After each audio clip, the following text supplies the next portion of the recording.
Sebagai seseorang yang pernah mengalami gangguan kepercayaan diri karena bentuk tubuh, inilah cara Tiar mengingatkan betapa pentingnya berolahraga dan makan makanan sehat.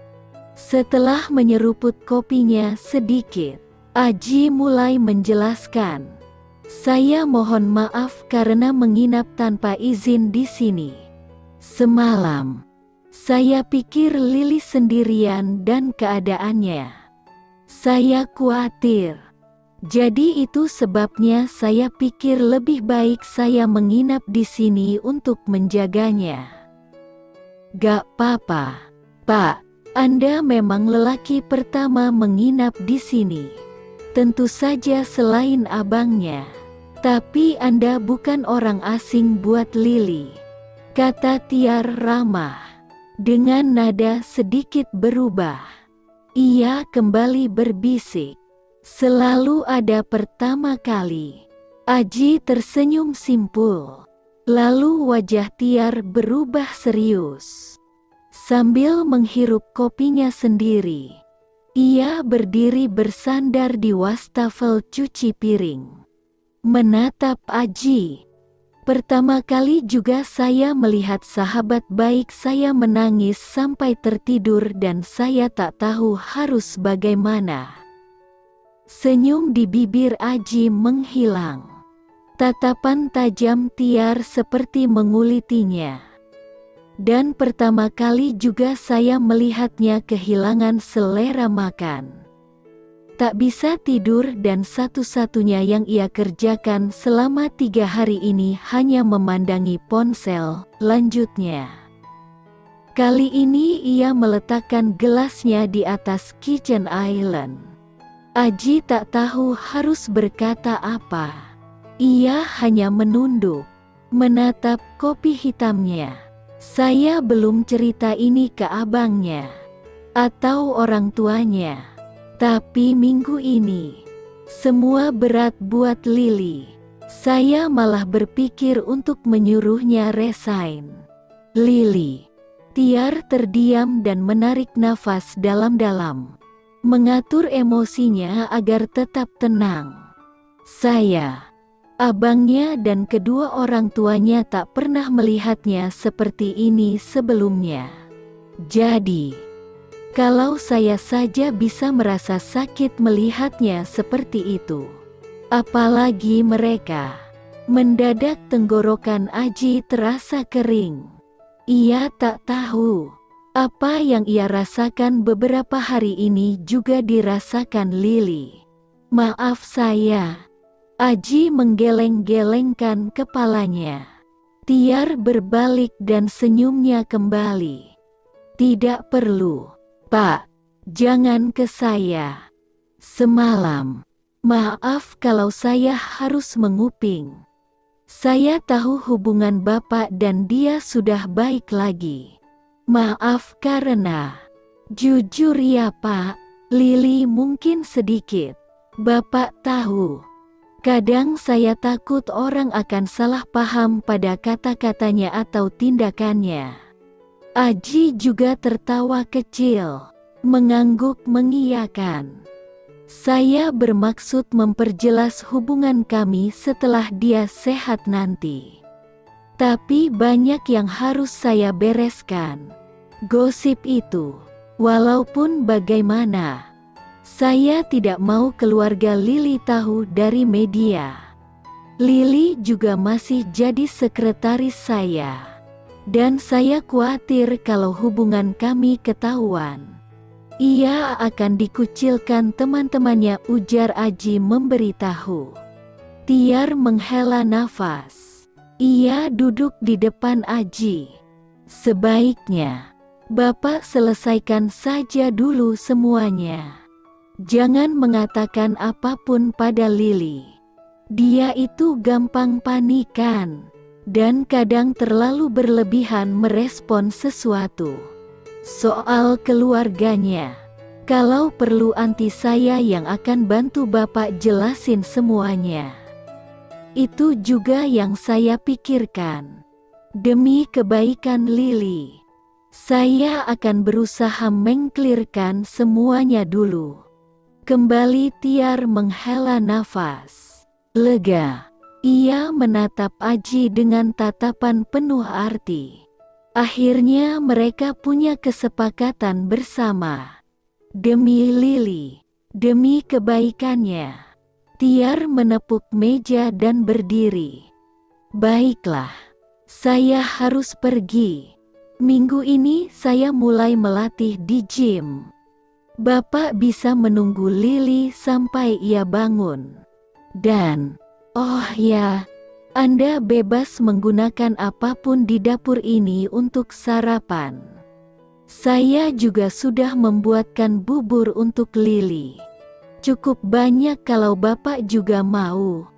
Tapi maaf Tiar. Bisakah Anda berhenti memanggil saya Bapak? Panggil saja Aji, pinta Aji ragu. Tiar tertawa. Dan bisakah kita berhenti memakai Anda-Anda ini? Gue bisa panggil lo Mas Aji? Kan? Come on, it's so hard to be formal. Tawa Aji juga meledak. Mereka saling mengangguk setuju. Pertama kali Aji merasa bebas bicara. Di depan sahabat kekasih hatinya. Ia senang perasaannya dimengerti oleh Tiar, yang jelas lebih dewasa dalam berpikir dibanding gadisnya sendiri. Mendapat dukungan dari sahabat terdekat Lili sungguh membuat hatinya jauh lebih tenang.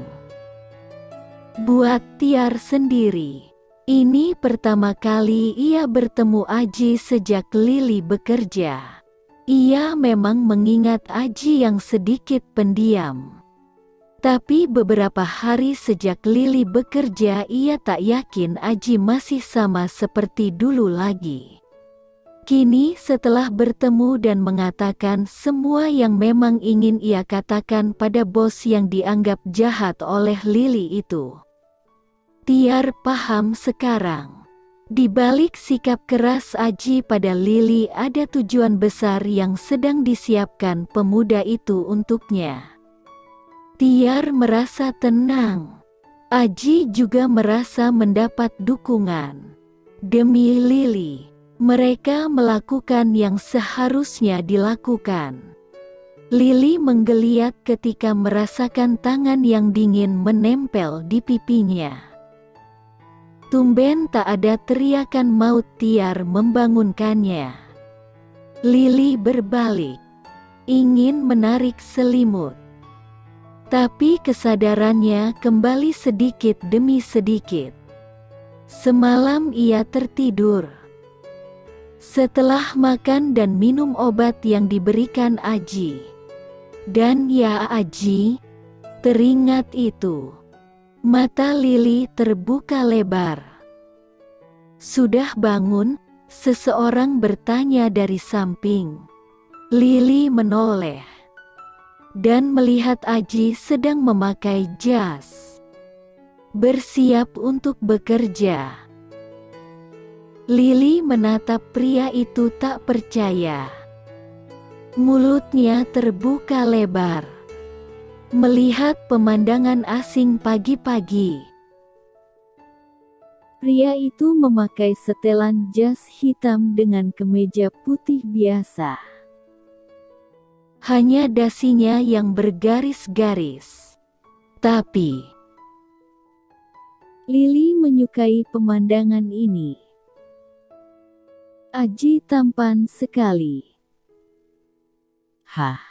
Tapi kok dia di sini? Sejak kapan? Ini mimpi bukan? Sih. Tunggu, ini masih tahun 2018 kan? Bukan 2020 atau 2021. Saat Lili sudah jadi istri Aji kan? GR banget sih lo. Li tagar sisi jahat mencemooh. Duh, Li, bangun gitu dari mimpi, ketahuan kan kalau lo pengen jadi istrinya. Tagar sisi baik tersipu malu. Kenapa? Saya ganteng banget ya. Sampai mangap gitu, ujar Aji sambil mendekati Lili. Ia duduk di sisi tempat tidur Lili. Tak sia-sia ia meminta Danu mengirimkan pakaian kerjanya di pagi buta tadi. Jelas sekali Lili tampak terpesona padanya. Tangan Lili menggapai wajah Aji dan mencubit pipinya. Aji tak berteriak, hanya mukanya berkerut menahan sakit. Lili menatap Aji sesaat sebelum menghela nafas. Berarti mimpi ini. Haduh, kirain beneran. Tidur lagi deh, kata Lili sambil berbaring lagi. Menarik selimut hingga menutupi wajahnya. Aji terpana menyaksikan kelakuan Lili. Benar-benar kayak anak kecil. Tapi melihat tingkahnya, melihat kelakuannya yang kadang-kadang tak dapat diprediksi sama sekali, membuat Lili begitu cute, cantik tapi lucu. Dengan senyum tersungging, Aji menarik selimut Lili. Begitu wajah malas Lili terlihat, jari-jari Aji mencubit pipi gadis itu. Membalasnya, "Hiye, kalau mau periksa ini mimpi atau bukan, cubit pipimu sendiri, gadis badung." Aduh, pekik Lili sambil menepuk-nepuk tangan Aji agar melepaskan cubitannya. Aji tertawa sambil membantu Lili duduk. "Masih mau istirahat atau mau pergi ke kantor?" tanya Aji. Disapunya anak rambut Lili yang menutupi sebagian wajah gadis itu. Lili menatap Aji manja. "Tanyain Pak Bos, boleh gak bolos sebulan gitu?" godanya. Aji tertawa kecil, menyentuh hidung gadis itu. "Kalau begitu bos galakmu boleh nyari sekretaris yang lebih cantik gak?" tanyanya balik dengan nada sama. Lili menggeleng-gelengkan kepalanya. "Enggak," teriaknya sambil melompat turun dari tempat tidur. "Ya sudah, siap-siap sana, saya tunggu di luar ya. Tadi Tiar buatin bubur buat kita," kata Aji di dekat pintu kamar. Lili mengangguk dan Aji menutup pintu kamar. Tunggu, tadi Pak Aji bilang apa, Tiar?" Ingatan payah Lili mulai kembali. Iya, dia melupakan seseorang yang sejak malam tadi berkurung diri karena dirinya. Ya ampun, apa yang terjadi selama Putri tidur tertidur? Apakah para kurcaci